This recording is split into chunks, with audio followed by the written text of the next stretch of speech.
জয় গুরু হরি ওম।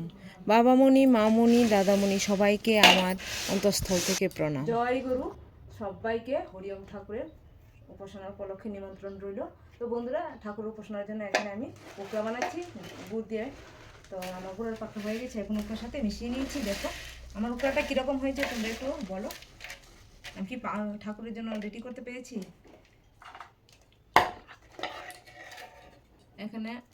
এখানে নারকেল পাক দিয়ে রেখেছি। তো এখন নাড়ু বানাবো লুচি। দেখো একটা লুচি বানিয়েছি আর একটি লেচি কেটে রেখেছি, এখন বানাবো।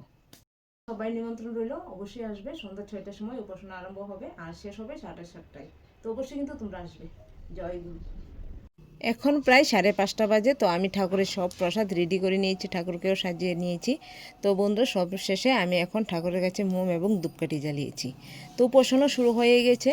তো উপাসনা শেষের পথে এখন আমি ঠাকুরের চরণে অঞ্জলি অর্পণ করব। তো বর বলেছে আমি নাকি অঞ্জলি দেব, তো তার জন্য এখন ঠাকুরের চরণে অঞ্জলিটা আমি অর্পণ করছি। তোমরা দেখতে থাকো।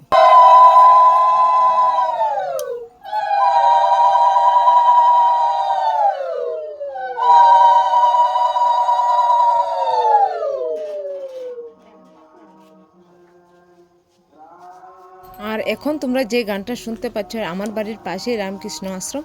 তো এখানে প্রতি মঙ্গলবারে এবং রবিবারে ঠাকুরের এখানে গান হয়। তো ওই গানটাই তোমরা শুনতে পাচ্ছ।